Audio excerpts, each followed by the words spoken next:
Welcome to Mom on Purpose, where it's all about helping moms overcome challenges and live their best lives. My hope is by being here, you are more inspired to become the mom you were made to be. I'm Natalie, your host, a wife, boy mom, dog mama, Chicagoan, and former lawyer turned professionally certified coach. If you're here to grow, I can help. Let's go. Hello, my beautiful friends. How are you? I hope you are enjoying this month's topic on really connecting with your spouse and using the tools to take wherever you're at and just make it better. It's not about there being a huge problem and having the marriage just be in shambles. It's okay, maybe there's a little bit of friction there, a little bit of resentment, and you want to clean things up and make it that much better. That's what we're doing inside the Mom on Purpose membership with Marriage Reset. 10 out of 10 recommend that you join right now in July so you can get that course. It is available to you as long as you join in July. And you can take it right away. And I give you specific tools for you to start working on making your marriage that much better given where you're at, increasing connection, increasing intimacy, just really making it a 10 out of 10 versus kind of letting those low grade negative emotions take over, feelings of resentment, feelings of discontentment, feelings of roommate syndrome, whatever it is, cleaning all of that up and making it really the best marriage, better than you have possibly given yourself permission to believe is possible. With that, I am answering a caller's question today about resentment in marriage. And you'll hear how she feels stuck and at this transition in her life with her kids and her family and wanting to make new decisions and find a new purpose and believe that she's capable given, her role has primarily been taking care of her kids for a while and wanting to shift that and what that looks like. And right now she's fueled by resentment, which she wants to clean up, obviously. So as a reminder, you can always call into the podcast hotline. It's 833-ASK-NAT. That's 833-327-5628. I see all of the calls that come in, so it's not a problem at all if you want to call and leave a message and call back and leave another message because the system will link them together based on your phone number. So with this caller, you will see that at the 1 minute mark, it drops off, and that's just because the system for the number, without getting too much into the tech, only allows for a 1 minute voicemail. I have tried to get it extended. It just doesn't work that way. So you can always call 833-ASK-NAT, 833-327-5628, leave a minute voicemail. And if you call back and just continue, or you can say you'll continue and I will edit it so it's together. That's a fantastic way to do it because it's really tech savvy and it shows your phone number and it links them together. So if you call back, it's not going to get, lost into the abyss or something like that. So all that is to say, you will hear this message. I thought it was really amazing, so I wanted to include it, but you will hear it sort of end abruptly, but that's after the 1 minute mark. And then there's plenty for me to coach on. And I think it'll be really powerful for so many of you because it's something I coach on a lot. Okay, let's dive in. Hey, Nat, I'm struggling with resentment towards my husband. I feel like he has made it to the point in his career that he's seen a lot of success and opportunities regarding his position, his pay, bonuses. He's recognized on different board of directors.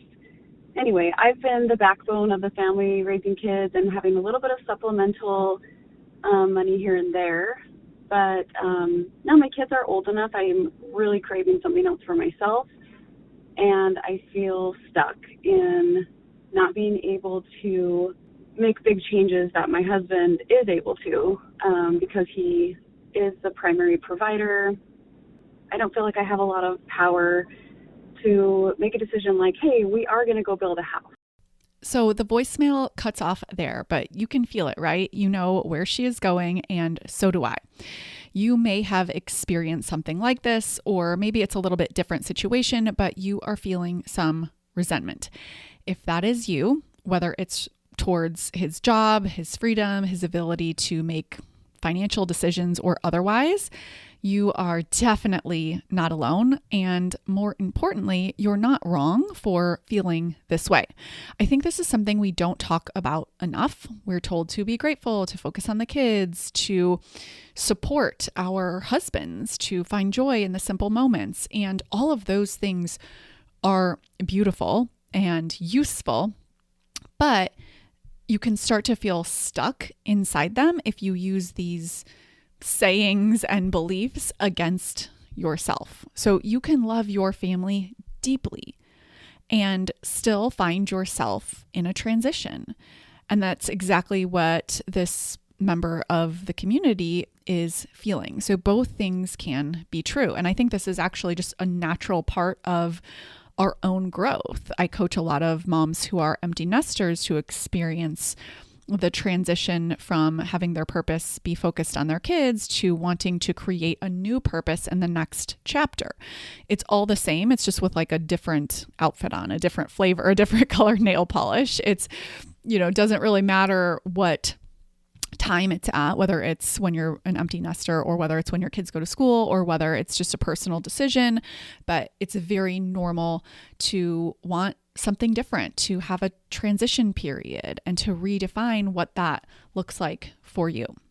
What I want to start off with, though, is talking about the dynamics behind resentment. So resentment is an emotion, and emotions, as you know, don't come from circumstances. They come from our thoughts.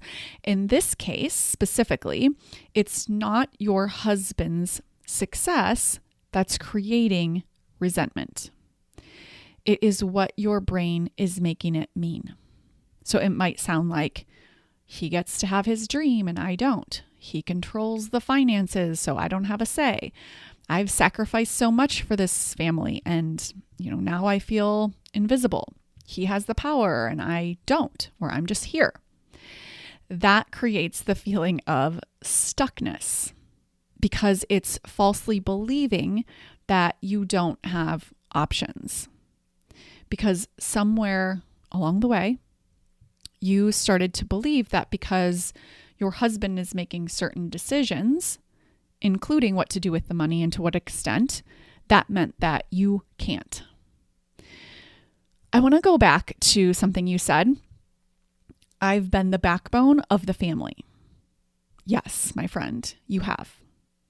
And I want you to stop here and honor that and own it in like a really positive way. Almost like you're your own cheerleader and biggest fan. Because I think we can tend to downplay that role. And this is because no one is putting us on boards and putting us, at the top of the list for Best Mom Award. And it's not that we need that, but I think because in careers outside of the home, there typically are these promotions and public ways of recognizing success. A lot of the career validation comes externally. So the work when you are staying home with your kids is to validate yourself so that you feel as successful and as accomplished by giving yourself that validation. It is not intuitive because what's intuitive is to get the validation externally, but it is very simple and very effective. And this is true as well for my retired clients who are in a different season of life and also not getting that external validation. It's not just specifically for navigating being a mom and not having that external validation. It's anytime you are in a season of life where that external validation doesn't come, it's a growth opportunity for you to start validating yourself. And this is a skill that you can get so good at. The way that you talk about your husband's success, I want you to talk about your own success raising these kids in the same way, with the same conviction, really giving yourself the gold star that you feel like he's getting externally for his career. It might seem a little bit unrelated, like, okay, Natalie, let's just get to the part where you help me get out of this resentment and make decisions so that I can feel empowered and make more money and all the things. We will will get to that. But it starts with you celebrating what you've done for the past how many years.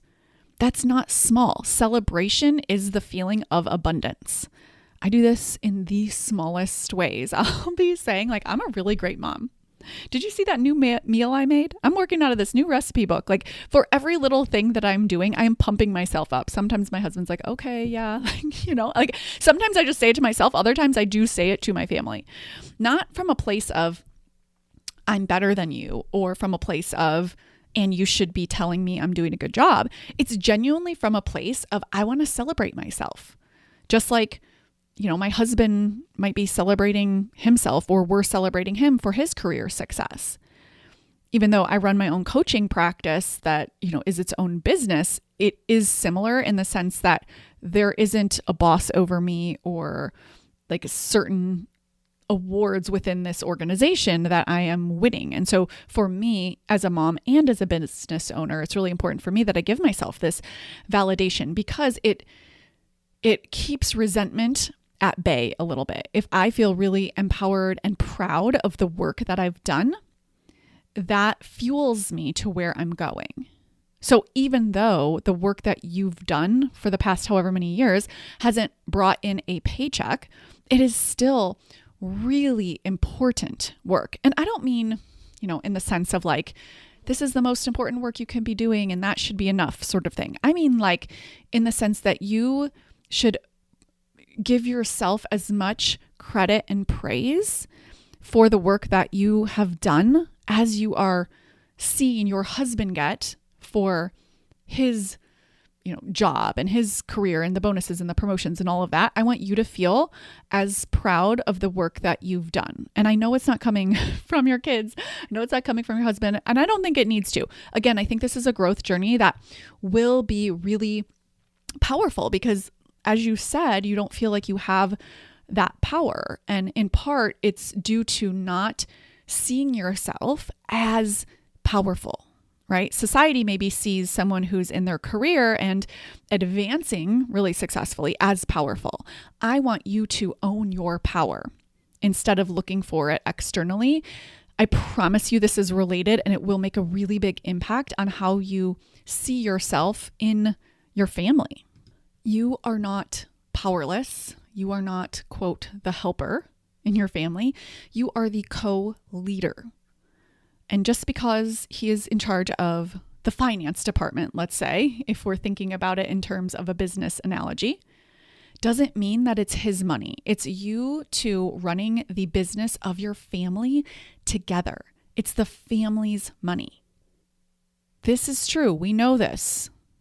Get divorced, go to court, 50-50, my friends. Okay. Of course, I hear you. It's not always the case. But generally speaking, what I see is women who aren't the financial providers of the family tend to think that because they're not the ones, bringing home the money, they have less power. And it's just not true. Even if your spouse says that, it's still not true. Right? Think of going to a court of law and the judge is not going to say, oh yeah, just because, he made the money all these years, that means you get nothing. That's just not how it works, nor should it. And what's really important why I'm bringing this up here is because you have to step into believing that for yourself. It will make a really big impact on you seeing this as a transition and a new beginning for you versus seeing it as something that your husband has that you can't have. So I love to think about families as businesses that we are operating. So you and your husband are partners in operating this business. Every business has several departments, including a finance department. Let's say your husband is in charge of the finance department, and maybe you've been in charge for the last however many years of operations. You're in charge of the operations department. You come together and you have meetings and you discuss what's going on in the finance department and what's going on in the operations. It doesn't mean that you have to switch roles if you don't want to, but there is transparency. Okay, now this is obviously a very simplified version, and maybe you haven't had any of these conversations before. What I want you to see, and what's really going to be important for you here, is for you to own that you are your spouse's equal in terms of where the family is going. Now, I hope your husband wouldn't just say, hey, because I make the money, we're just going to go and buy this new home, right? So in that same way, even if you were the one making the financial decisions or making the money, you wouldn't say that either. Instead, it's a conversation. Just like two business partners in an actual business are going to be in charge of different parts of the business, they're going to have conversations about what they want to happen and what the goals are and making decisions. And so something that might help you from an action standpoint feel more powerful is talking with your spouse and having regular meetings with him about what you're doing in the family and the family goals and the decisions that you want to make for the family and what that looks like. And you feeling like you are a partner, a real, true partner who respects her husband and isn't just going to unilaterally make decisions, but also isn't going to say, okay, you're like, dad who I have to ask for money because you've been the person who provides financially, is so important for you. Okay, I see this a lot. It's like, okay, because husband makes the money, we have to ask him for money. That is not how it works, my friend. Okay, not in a relationship where you're respecting each other and it's two people who are managing and operating the quote unquote business, the family. Now, that's not to say I think there's one right way to do it. I do believe in full transparency, and I really strongly believe in getting out of one of you kind of acting like the parent, like a parent-child dynamic. And it's not always just the husband and wife like we're talking about here. It could be that the wife is the breadwinner and the husband is the one who acts more like the child, or vice versa. I'm not even saying that you are acting like a child here, but do you feel like you have to ask him for money? Just notice that you step into that power that you have. That will make all of the difference, my friend, because you are never stuck. And this brings me to agency. You have agency to think, feel, and act and do whatever you want. So does your husband.